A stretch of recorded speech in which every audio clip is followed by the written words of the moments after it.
Rick from Strife. You're watching Under the Gun TV. So your newest video, for Carry the Torch, is about carrying on hardcore tradition. Can you tell me about the video and the song? It kind of came up just sort of organically. We did the song for our new record, Witness a Rebirth. It's on 6131. And yeah, the idea of the song is basically like passing the torch to like the new generation, or you know what I mean, just kind of like the way we grew up on hardcore from, you know, the bands that we grew up on, and what it meant to us, and how it kind of shaped our lives, not just in music or whatever, but peripherally, like in everything we do. You know, it's had a tremendous effect on me as a person. And so it's basically about that. It's about just like saying like, look, you know, it's a nod and sort of props to like the newer generation of kids, you know. And so the video came about of just like, you know, what does this song mean visually or whatever.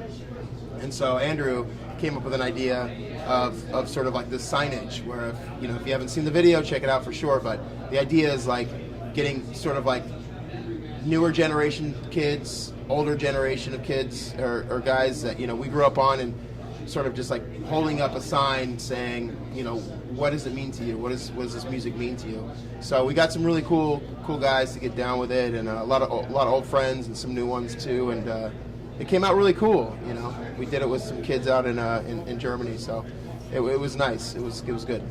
Pretty psyched. For people who might not recognize everyone, who were some of the other bands and guests that you had in the video? We had Stick to Your Guns was in the video. Sick of It All. Toby from H2O was in it. Who else? Oh God, I can't remember now. Those guys, a couple other people. I think Tara was in it. A couple people, yeah. So at the end of the video, you hold up a sign that says, "This world is yours."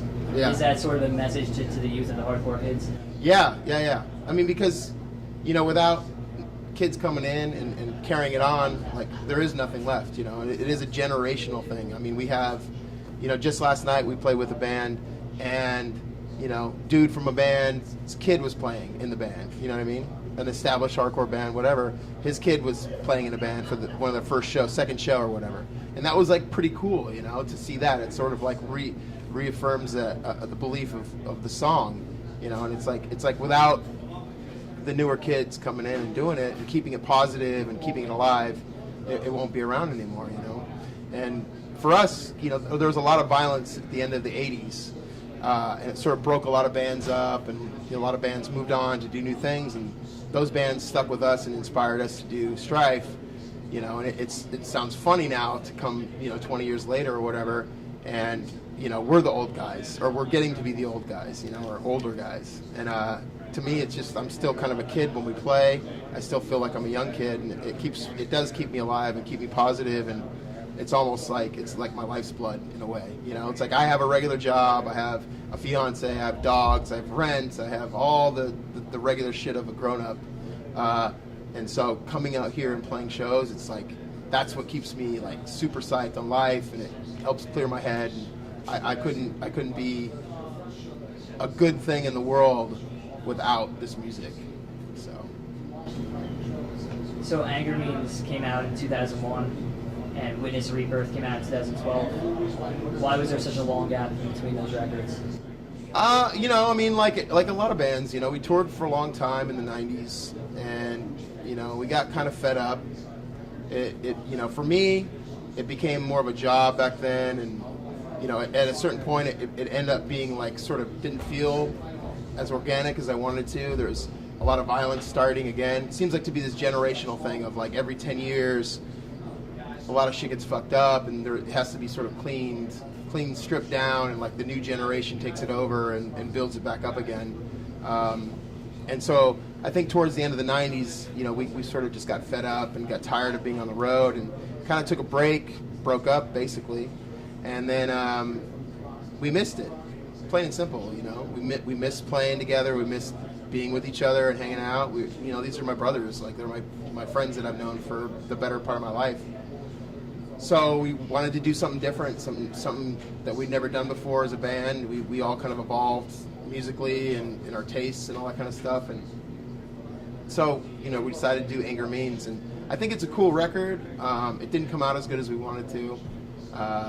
You know, we were on a fucking shitty budget, and like we all worked, and we couldn't get the time. And it just, if it could have been done right, it could have been a really great record, I think. But it is what it is, you know. Everybody needs a flop and a dud. Sorry, dude. Yeah, here. All right, brother. I love you, man. Take care. Have fun. See you very soon. See you soon. All right, man. Stay out of trouble. Stay out of Pam. Come on. So yeah, that's how that record went down. But you know, moving forward, it was the same idea. We played. We kind of did Anger Means, and it was kind of like, okay, this is cool, whatever. And we still wanted to play. We played some shows. Went to Europe a couple times or whatever. Did some shows around the U.S. And then we took another break. And you know, Andrew, our guitar player, was like, hey, let's do another record. And put it together. We did it with Nick from Terror, and Witness to Rebirth came out last year, and it's a great record. I think it's a little bit, definitely more of our traditional sound, you know, of like what we really are into. And it was a lot of fun to do, and here we are again playing shows. And it's great. We're having a blast. So your newest album you put out through 6131 Records. Can you tell me how you got hooked up with that label? I think Andrew put all that together, to be honest. Like he knows Joey, and you know he's stayed very active in the hardcore scene. He goes to every show, like literally, dude, like does not quit. You know, for everybody else, like we've kind of like taken breaks and like not gone to shows and sort of lost touch with some folks and whatever. But he's really stayed on top of it, like you know. So he's the one that was sort of the architect for all of it, and you know, without him, we wouldn't be here probably right now. So we're super psyched though. I mean, they've been a great label.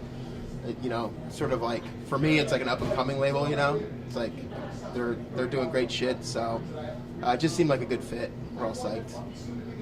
I know a lot of bands have had different relationships with Victory Records. I know you put out almost all of your albums through them.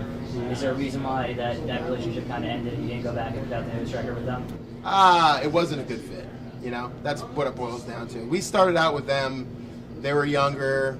The label itself, Tony and everybody, it was like a young, you know, hardcore label. And like, you know, ourselves and a handful of other bands that I'm sure everybody knows about, Earth Crisis, Snapcase, Integrity, and others. You know, it's sort of like, it was just like the right time, the right era for all of us to be touring together and sort of like helping, I think, that label get established. And then, you know, the direction changed and attitudes changed, and we just sort of didn't see eye to eye anymore. So, yeah, it is what it is. Glad to be away from them. Yeah. You mentioned some other bands. I feel like when a lot of people look back at classic hardcore, they refer to Strife, Earth Crisis, Snapcase, all that stuff. Did you ever think that now that they're younger hardcore bands, looking back at the records that you put out, saying how much you influenced them? No, absolutely not. It seems, it's still very surreal to me, because like classic hardcore to me are bands as like Judge and Youth of Today and, you know, Negative Approach and Slapshot and these bands that like came before us, you know what I mean? Sick of It All, you know what I mean? Fucking Sick of It All. It's like huge influence. Like all these bands are the bands that really, without them, you know, and then you can go back even further to whatever, Bad Brains and Cro-Mags and all that stuff. It's like without all that stuff, you know, there wouldn't be our band, there wouldn't be the bands playing tonight or, you know, 10 years from now. It's like it all started, you know, from one place and was born and sort of it's evolved and it's changed and it's gone through ups and downs, but it's still fundamentally like an amazing way to live, an amazing energy, amazing way to just rid yourself of like the bullshit that you have to all go through, whether it be school, your parents, or work, or relationship, or whatever it might be. You know what I mean? We all go through the craziest, heaviest shit sometimes, but you can always come to a hardcore show and just release and hang out with your friends and make new friends and see great bands and just get inspired to like keep going in your daily life. And that's why we're here. You know, I mean, there's a lot of bands, you know, that do reunions and things like that, and like, you know, it's always questionable by everybody or whatever. But like at the end of the day, like if you've done this music ever in your life, it's hard to let go of. It doesn't let go of you. You know what I mean? Even if you want to stop, sometimes you're like, oh, I'm tired. I want to go home. It's like, fuck it, man. I gotta go. I gotta get out there and do it. You know, and that's from the kid dancing on the floor to the guitar players, the drummers, whoever, you know, giving it their all. It's like it's 100% or it's nothing. It's an awesome thing. It's a beautiful thing, and it's a rare thing. We're all lucky to have it. What was it like growing up in like the LA hardcore scene, comparing that to like the current state of heavy hardcore music? I mean, it's funny because the East Coast always had a really big influence on us, and I think it had a big influence on Southern California for sure. But you know, Southern California bands that were like Suicidal Tendencies and stuff like that. It was definitely more punk and more like skate, you know, culture. Southern California surf and skate.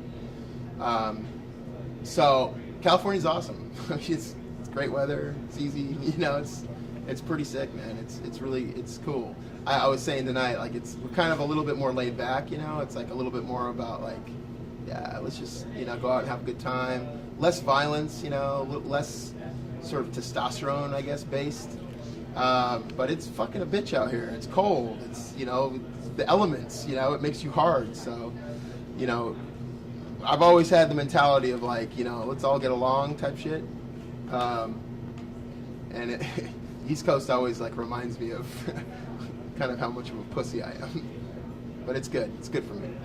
This East Coast run is only a couple of days, right? Yeah. Why did you guys decide to do this little Northeast tour? We're doing Tsunami Fest on Sunday in Reading, Pennsylvania, and we're super psyched about playing that. So it was just a matter of like, okay, we're going to be out there, so let's just like have some fun in some other cities. Well, why not? It's funny because, like I said, we all work and everybody's got, lives, like real lives, like a lot of people that came tonight, on Thursday. It's cool. So it's like we get time off. And we can, when we can do something, we can all get it dialed. We plan it months in advance, and we're like, okay, cool. We can have a week together. Let's go make the best of it. You know what I mean? Like, let's not just go play a festival and come home. Let's go out, do a little bit of traveling, get dirty, sweaty, and have a good time. And go back to regular life. You actually mentioned two things that I wanted to touch on. You mentioned how you guys played a lot in Europe, and I've seen that you've done even recently. Coming out with Suicidal Tendencies. Yeah. How is it for you guys going out in Europe? I know you do a lot of dates kind of scattered throughout the continent. You're doing shows with Suicidal and Terror. Yeah. Kamala. Yeah. Can you tell me about that tour?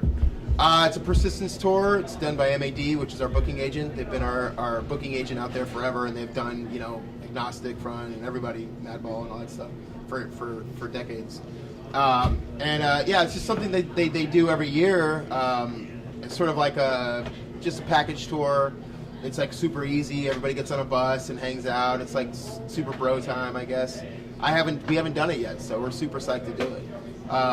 And Terror is like, good friends of ours, known those dudes forever. And so I think it's going to be a lot of fun. It's like 10 days, super easy, But playing Europe it's a blessing. It's really nice, because there's a lot of kids that come out. It's like a different attitude. It's a little more appreciative, I guess. Not to talk shit about the U.S. or whatever, but we kind of have it made here. We've had great bands at our fingertips every weekend if we want, for decades. And Europe's kind of getting a little jaded for sure. Like I've noticed a change in the last 20 years or whatever, but it's still kind of a different thing. It's like you haven't seen these people for over a year or 2 years, or sometimes in our case 15 years. So it's like a lot of catch up, and it's just like more about like hanging out and like playing shows is awesome, but it's like a lot of it's like just catching up and like hanging out with some good friends. So we're super jazzed about going with this tour in January. I got some good footage of you tonight. You were going nuts, jumping in the crowd all over the places. Getting involved with the crowd is a really important part of your show. I mean, that's hardcore. Without the crowd, there is no hardcore. It's not that.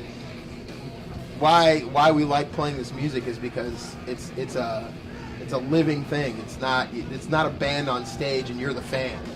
There is no separation. It's like you sing along. You are the band. You're part of the band. I mean, it's kind of ironic and weird now because when we were playing heavily in the 90s, you'd have 100 kids on stage, like on top of us. Guitars were out of tune, drums were knocked over, kids were stage diving off of the fucking amps behind you, and it was super gnarly. It was awesome, but it wasn't dangerous. It was like you all looked out for each other, and it was like this whole.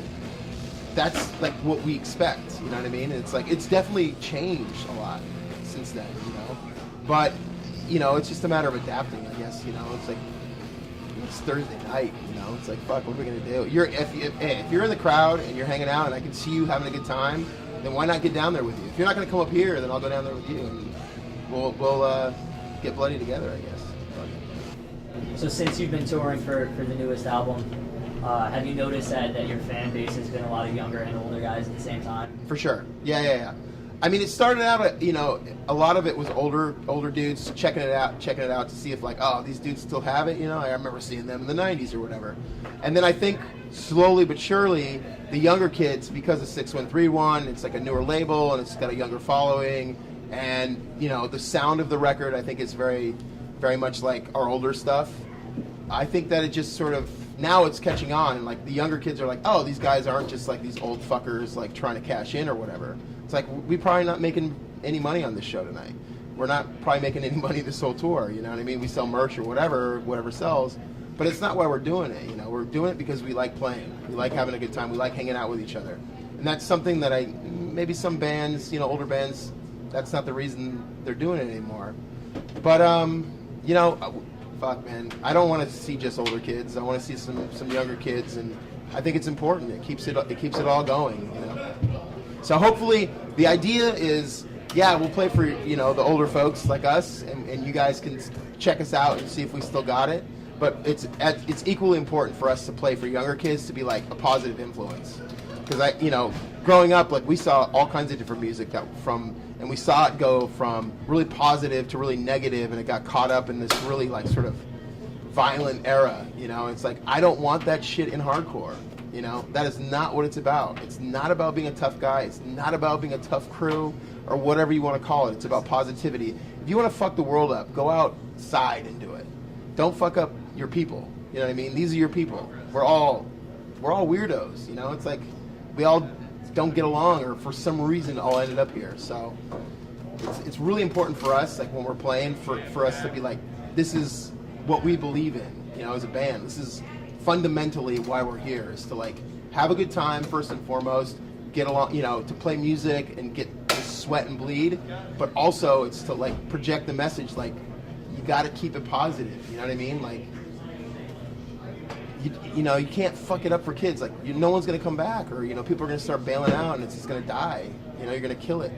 So I think the U.S. in general has gotten a lot more positive from what I've seen so far in the last couple of years, and it's awesome. It feels like the way it should be, you know, and the way it was. So we're gonna keep doing it as long as it's, you know, it's here. I know you mentioned like stick to your guns before. Are there any other younger bands that you think particularly are carrying on that positive energy and bringing the scene back to its, you know, glory days?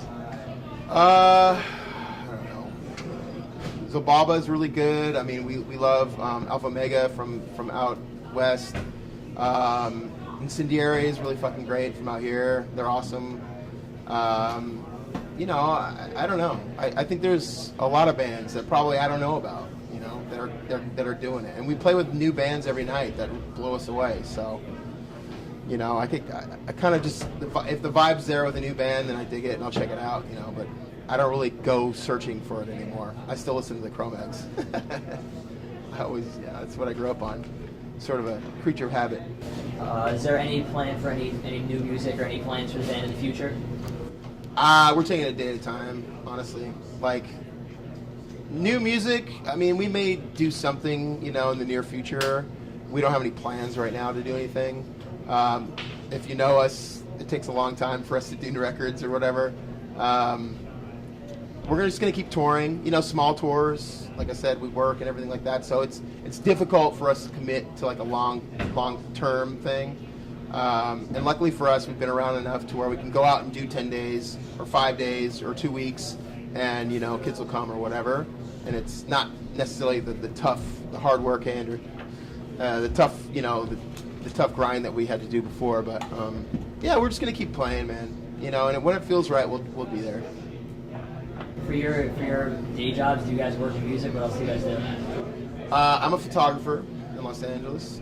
Chad works for like a big production company on the West Coast called Golden Voice. They do a lot of awesome shows, like, you know, sort of mainstream music and cool music as well. Todd is like always doing something interesting. new job, new ventures. Andrew works in music, works with like DJ Muggs, Soul Assassin's crew, all that stuff. He does like hip hop shit. It's really great. So he's hustling, always doing his thing. And Craig, our drummer, plays for Ignite. And you know, everybody just kind of does what they got to do. We're all hustling and just working hard, man. So it gets tough for us to get out on the road, but we'll when it works, it works. Anything else important that you don't think we tackled? No, I mean, just, you know, for anybody seeing the you know, thanks for the interview. Obviously, it's really nice. And just, you know, try to stay positive, man. The world sucks. It's really fucked up all over the place. You know, crazy shit is happening. So when you're together, you got to keep it. Set an example for the people around you. You know what I mean? Like hardcore's gotten kind of a bad rap, you know, in the last couple of years with some dummies doing stupid shit. You know, and even if you're a tough guy, you know, I'm not a tough guy. If you're a tough guy, that's awesome. Like, be fucking tough. Like, you know, I'm not mad at people being tough or like whatever, but just don't fuck up your scene, you know, because it's all you got really at the end of the day, you know. I mean, a lot of people I know got into hardcore, they didn't have anything else, no, you know, didn't have any kind of family life, no real friends, fucked up in school. I fucked up in school, dropped out at an early age. I didn't have any place to go, you know what I mean? You know, it's hard, you know, it's a hard world to grow up in. So when you're in a club or at a show, just remember, you know, you weren't always the cool guy. You weren't always the dude with all the tattoos and like the plugs and the fucking kickbox and the violence and the tough shit. You were a nerd. You were like a young kid scared at your first hardcore show. Remember that. I was we were all young and just scared and, well, this is scary, you know. It's not. You just got to embrace the beauty of it and just get along. So that's the only thing I really want to say. Thanks for watching Under the Gun TV, Rebirth and Strife. Be good.